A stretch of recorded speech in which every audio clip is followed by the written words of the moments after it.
ॐ नमो भगवते वासुदेवाय।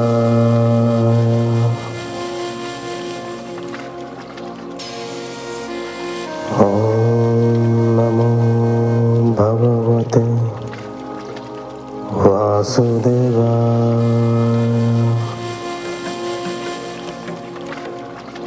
ॐ नमो भगवते वासुदेवाय।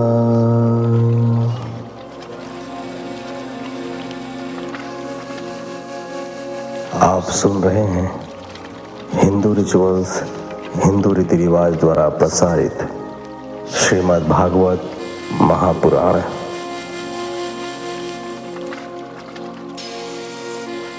नारायणं नमस्कृत्यं नरं चैव नरोत्तमं देवीं सरस्वतीं व्यासं ततो जयमुदीरयेत्।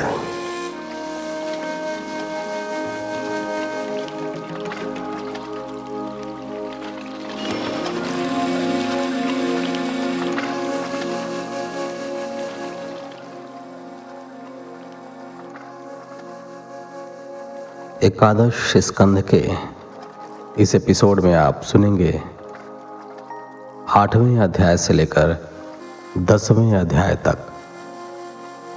तो चलिए कथा प्रारंभ करते हैं 8वें अध्याय से। 8वां अध्याय। भगवान दत्तात्रेय की गुरुओं से शिक्षा ग्रहण का उल्लेख।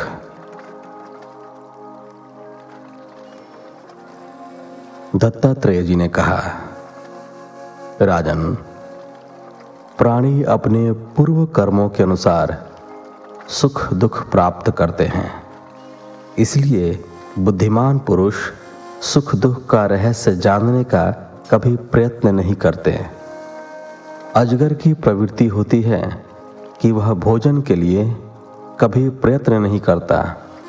उसे आराम से पड़े पड़े जो मिल जाता है उसी से वह संतुष्ट हो जाता है। इसी प्रकार मैं पेट भरने के लिए कभी किसी के पास भिक्षा मांगने नहीं जाता। जो मिल जाता है उसी से अपना जीवन निर्वाह कर लेता हूँ। इंद्रिय बल और मनोबल को निश्चेष्ट कर लेने पर फिर किसी चीज की इच्छा नहीं रहती। संतुष्टि ही साधु जीवन का सबसे बड़ा फल है।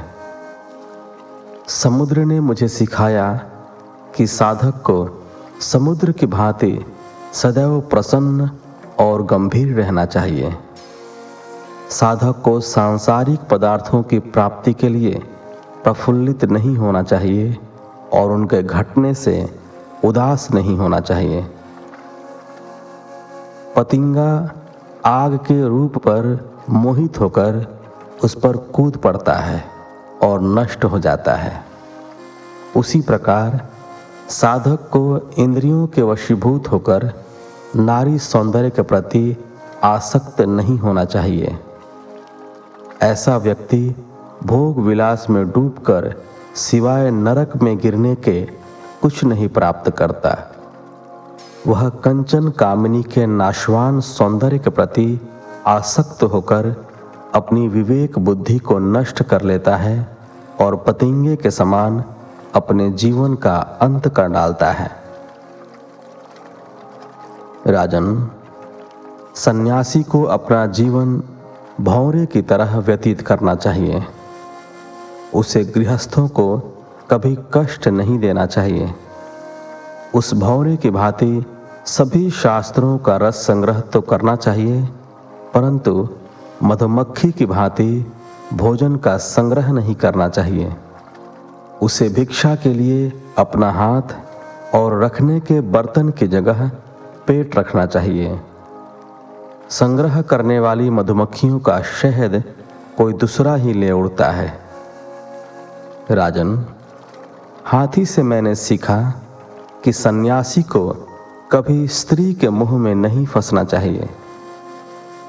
जैसे हाथी हथनी के मोह में शिकारियों के जाल में फंस जाता है। स्त्री के मोह में पड़कर सन्यासी का अपना यश और जीवन दोनों नष्ट हो जाते हैं।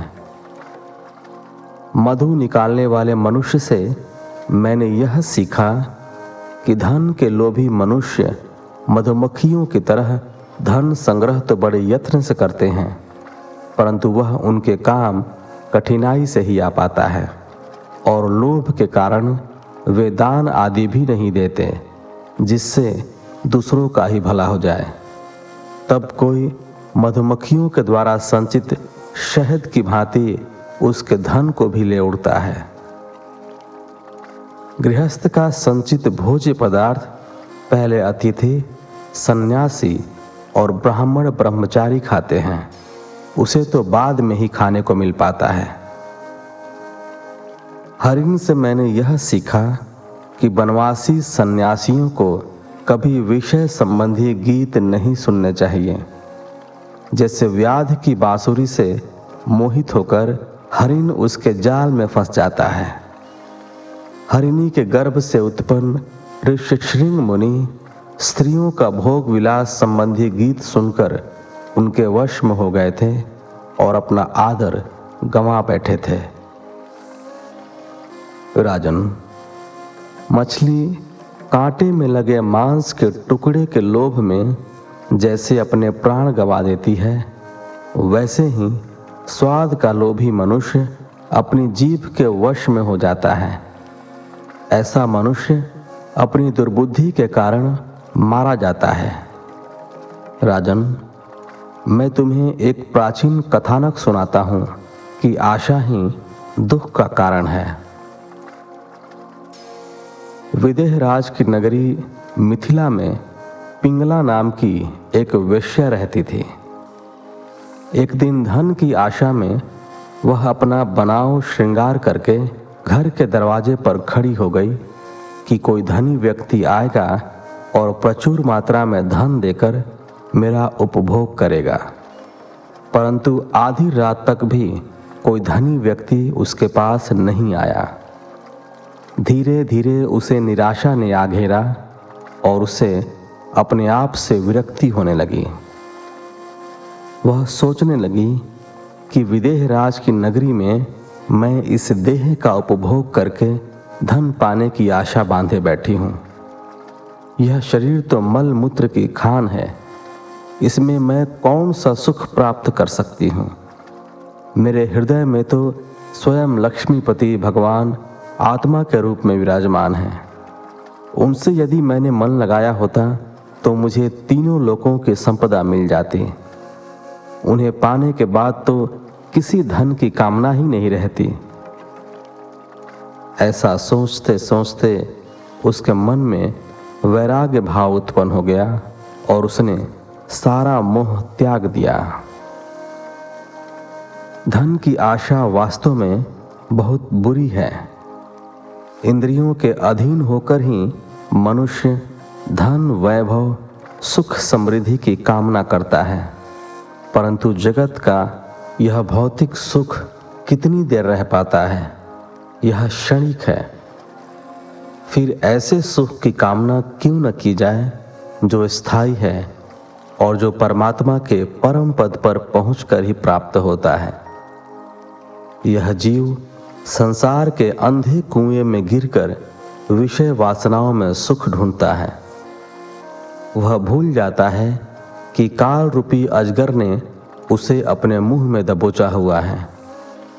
परमात्मा ही केवल उसकी रक्षा कर सकता है। राजन, पिंगला ने इस तरह से यह निश्चय किया कि धन की आशा से कभी सुख नहीं मिल सकता। लालसा का परित्याग करके शांत भाव से वैराग्य धारण करने में ही सच्चा सुख है। पिंगला ने जैसा किया वैसा ही मैंने भी निश्चय किया। तभी से मैं आनंद से अपना जीवन यापन करता हूँ।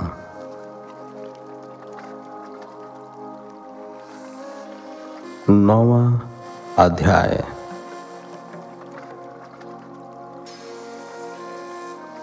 दत्तात्रेय जी द्वारा अन्य गुरुओं से प्राप्त शिक्षा का वर्णन।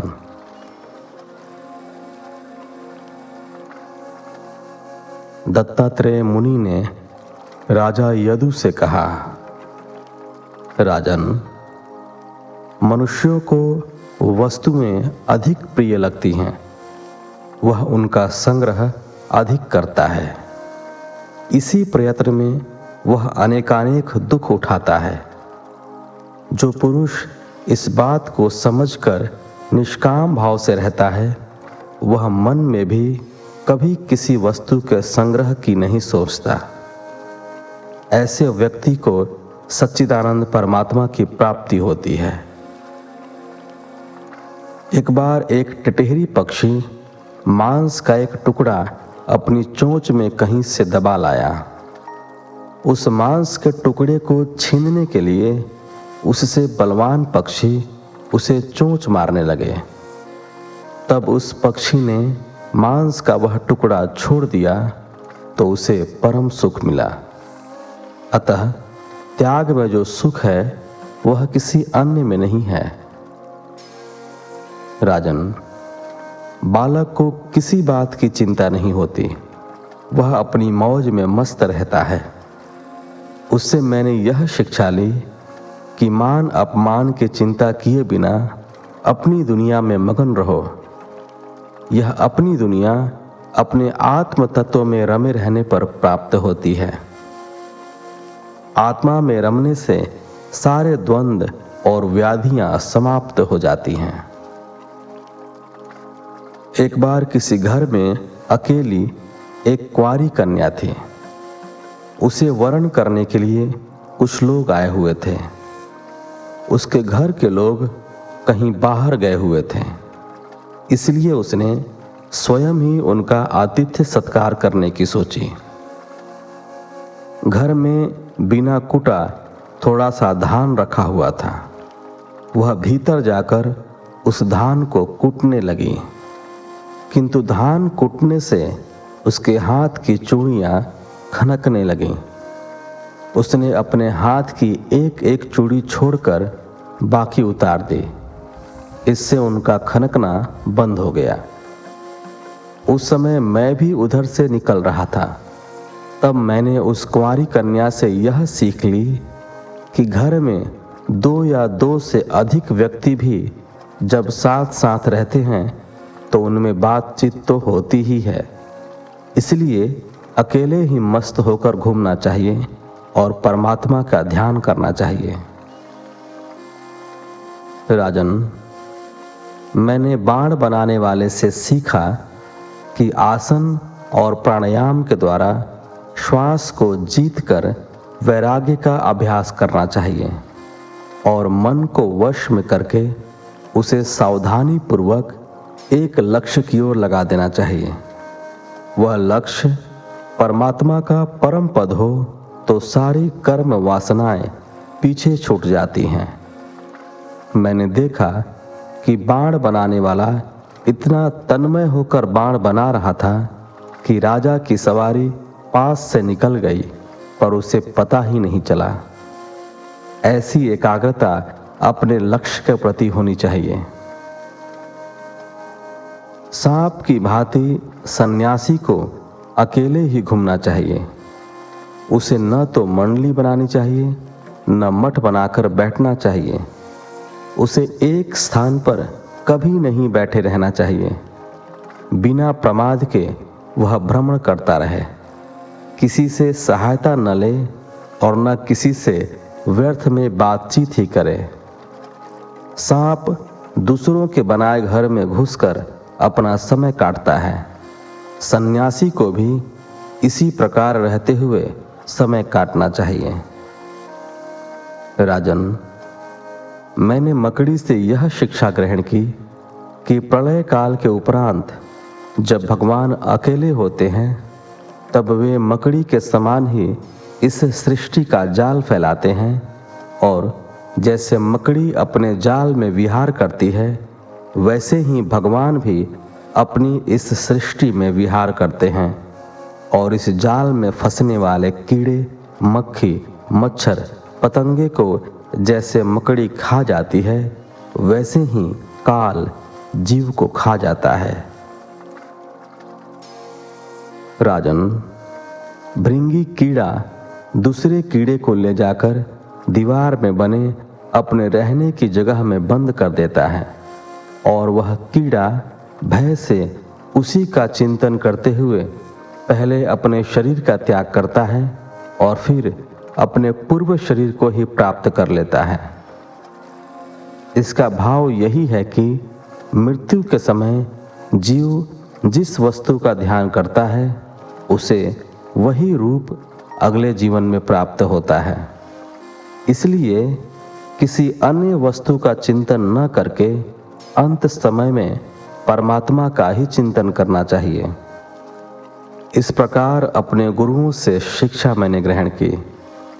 अब मैं तुम्हें वह बताता हूँ जो मैंने अपने शरीर से सीखा।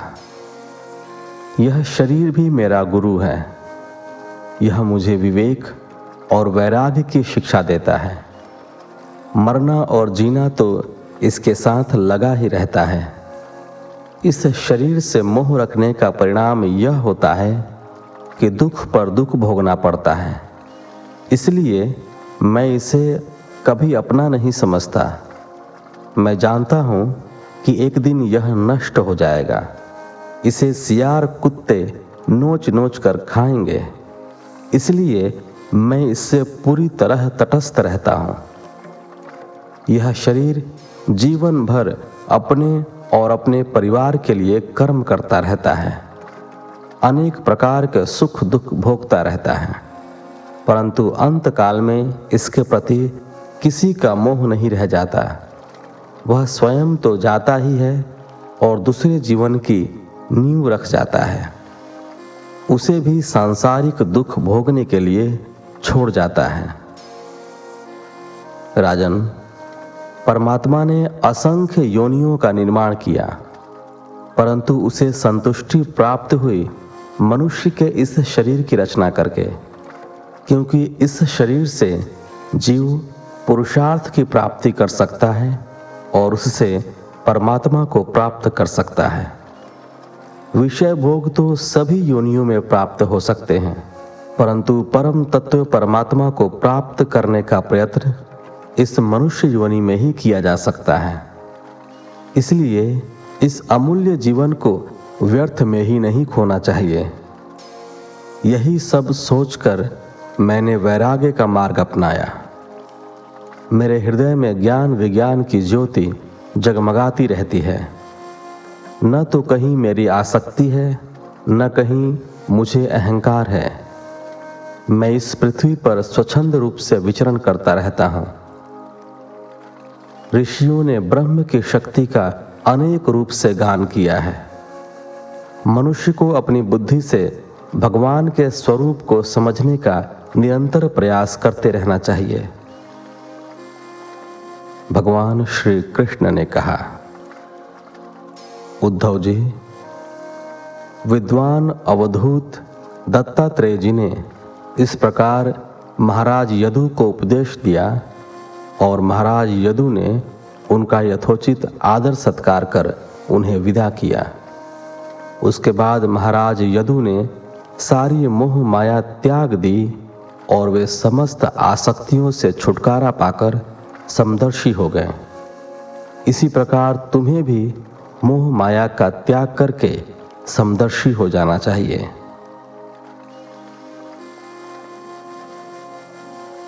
10वां अध्याय। भगवान श्री कृष्ण द्वारा उद्धव जी को भोगों की निस्तारता का व्याख्यान।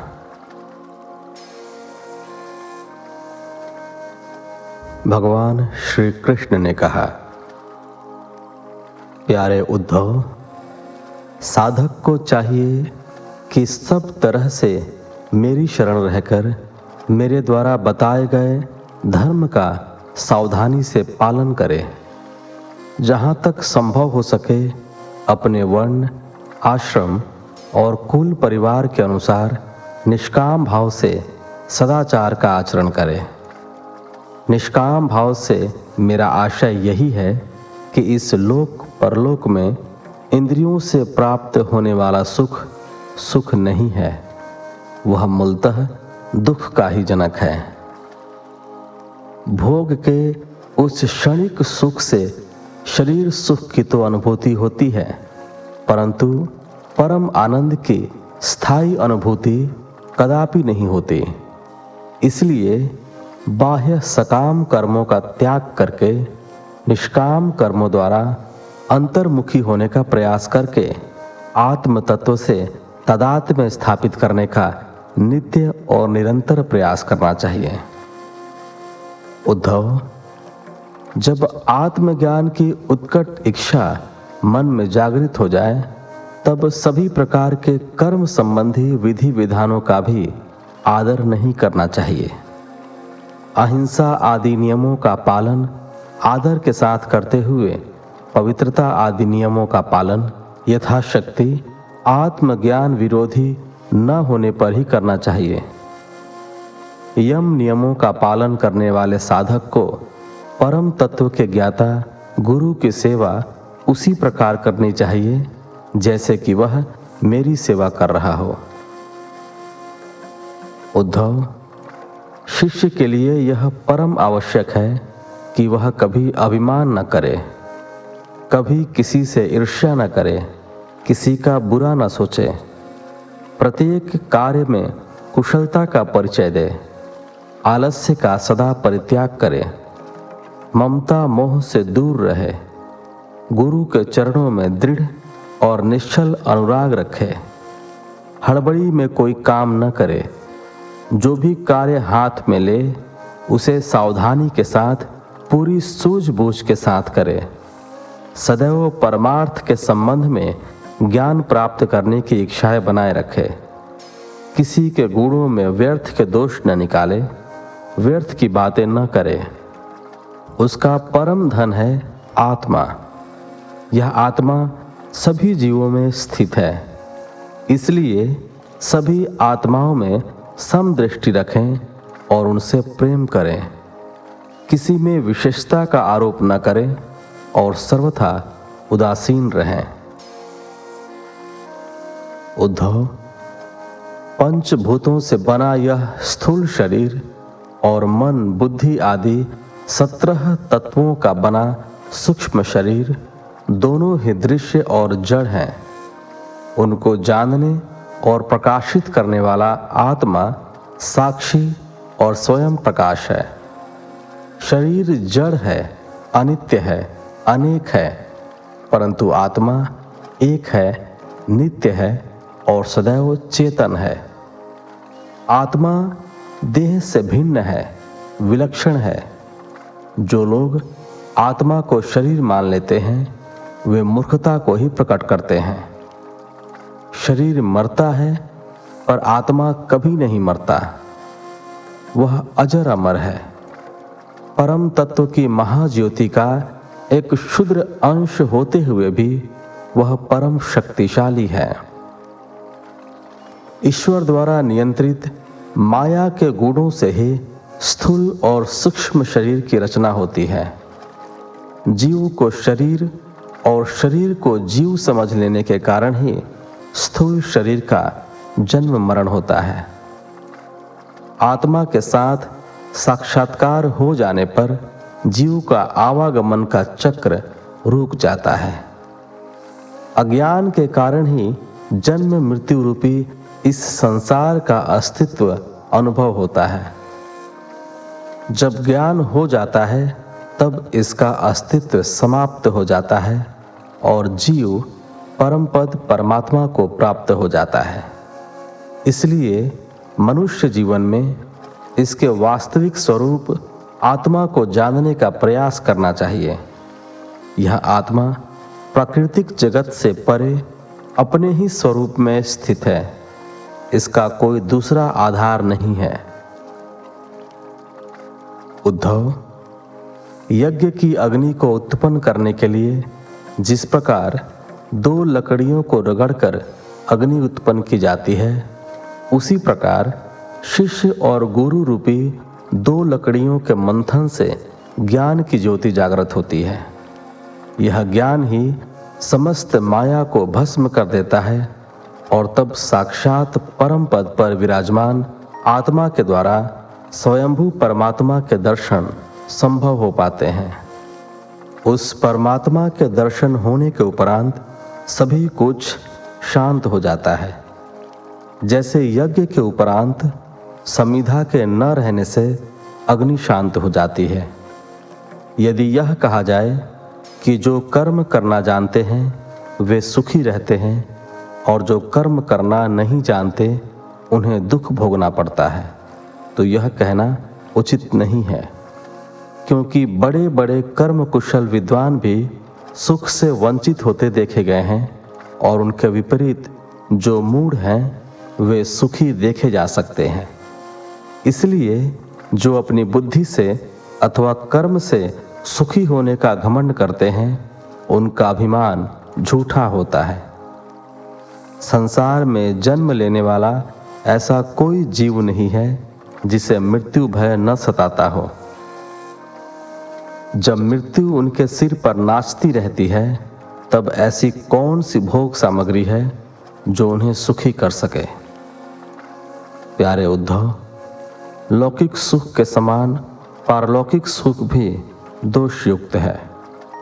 संसार में रहते हुए सुख पाने के लिए जो भाग दौड़ और स्पर्धा आपस में चलती है उससे सुख नहीं दुख ही प्राप्त होता है। इस प्रकार स्पर्धा करने से ईर्ष्या का जन्म होता है और ईर्ष्या से मनुष्य के पुण्य क्षीण होने लगते हैं। पुण्यों के क्षीण हो जाने से सुखों का भी क्षय होने लगता है और एक दिन वह आता है जब सब कुछ समाप्त हो जाता है। कर्म आदि की त्रुटियों से बड़े बड़े विघ्नों की संभावना बनने लगती है। जैसे लहलहाती खेत अतिवृष्टि अथवा अनावृष्टि के कारण नष्ट हो जाती है, वैसे ही स्वर्ग की संभावना भी प्राप्त होते होते विघ्नों के कारण क्षीण हो जाती है। बिना विघ्न किए गए यज्ञ से पुरुष देवताओं की आराधना करके स्वर्ग में जाता है और वहां अपने पुण्य कर्मों के द्वारा उपार्जित दिव्य भोगों को देवताओं के समान ही भोगता है। परंतु ये भोग वह तभी तक भोगता है जब तक उसके पुण्य शेष रहते हैं। ये पुण्य क्षीण होते ही उसकी चैन की वंशी के स्वर टूट जाते हैं और इच्छा न होने पर भी उसे नीचे गिरना पड़ता है। काल की गति ही ऐसी है। जीव स्वर्ग में हो या मृत्यु लोक में, कर्मों के भोग उसे सब जगह भोगने पड़ते हैं। उद्धव, दुष्टों की संगति में पड़कर मनुष्य जब अधर्म का मार्ग अपना लेता है और अपनी इंद्रियों को बेलगाम छोड़कर मनमानी करने लगता है, दाने दाने पर कंजूसी दिखाने लगता है, प्राणियों को सताने लगता है, पशुओं की बलि देने लगता है, मांस और मदिरा का सेवन करने लगता है, लंपटता पूर्वक स्त्री भोग और दुराचार में लिप्त हो जाता है, तब उसे घोर नरक में गिरना पड़ता है और दारुण दुख सहन करने पड़ते हैं। ये सभी स्वार्थपरक बाह्य कर्म दुख देने वाले ही हैं। इनसे सुख की कामना करना नितांत असंभव है। ऐसा मनुष्य विविध योनियों में बार बार भटकता है और असंख्य दुखों को उठाता है। उद्धव, समस्त लोक और लोकपालों की आयु एक ही कल्प तक रहती है, उसके बाद सभी का संहार हो जाता है। इसीलिए सभी जीव और देवगण मुझसे भयभीत रहते हैं। स्वयं ब्रह्मा भी यह जानते हैं और मुझसे भयभीत रहते हैं, क्योंकि उनकी आयु भी काल से सीमित है। प्रकृति के 3 गुण सत्व, रज और तम इंद्रियों को कर्म करने के लिए प्रेरित करते हैं, परंतु जीव अज्ञानवश इन गुणों और इंद्रियों को अपना स्वरूप मान बैठता है। तभी वह उनके द्वारा किए गए कर्मों के फल दुख सुख भोगता है। जब तक शरीर में इन गुणों के कारण मैं और मेरेपन की अनुभूति रहती है, तभी तक उसे आत्मा के एकत्व की अनुभूति नहीं होती। वह आत्मा को अनेक करके जानता है। जब तक वह आत्मा के अनेकत्व को जानता रहता है, तब तक उसे काल और कर्म के अधीन रहना ही पड़ता है। इस परतंत्रता में ईश्वर का भय बना रहना स्वाभाविक है। उन्हें इस पराधीनता में बाह्य कर्मों के कारण शोक और मोह ढोने ही पड़ते हैं। जब वह आत्मा में एकता का बोध करने लगता है, तब उसे आत्मज्ञान प्राप्त हो जाता है और उसके सारे दुखों का नाश हो जाता है। उद्धव जी ने पूछा, भगवान, यह जीव देह आदि के रूप और गुणों के मध्य ही रहता है, फिर से होने वाले कर्मों में यह क्यों नहीं बंधता? इस देह कर्मों के बंधन की प्राप्ति कैसे होती है? मुक्त पुरुष की पहचान क्या है? वह कैसा आचरण और व्यवहार करता है? वह किस प्रकार अपना दैनंदिन कार्य व्यापार करता है? उसे किन लक्षणों से पहचाना जा सकता है? प्रभु, आप मुझे बताइए कि एक ही आत्मा अपने अनादि गुणों के संसर्ग से नित्यबद्ध भी मालूम पड़ता है और तटस्थ होने के कारण नित्य मुक्त भी। यह कैसा भ्रम है? परीक्षित, श्री शुकदेव जी ने कहा। इस प्रकार उद्धव जी ने भगवान श्री कृष्ण से अपने भ्रम का निवारण करने के लिए पूछा, तो भगवान ने मुस्कुराकर उत्तर दिया, प्यारे उद्धव, आत्मा बद्ध है या मुक्त है, इसकी व्याख्या मेरे अधीन रहने वाले सत्वादि गुणों की उपाधि से होती है। इसे तत्व दृष्टि से नहीं जाना जा सकता। इस प्रकार 10वें अध्याय के साथ इस एपिसोड को यहीं विराम देते हैं। मिलते हैं आपसे अगले एपिसोड में। तब तक के लिए धन्यवाद। जय श्री हरि।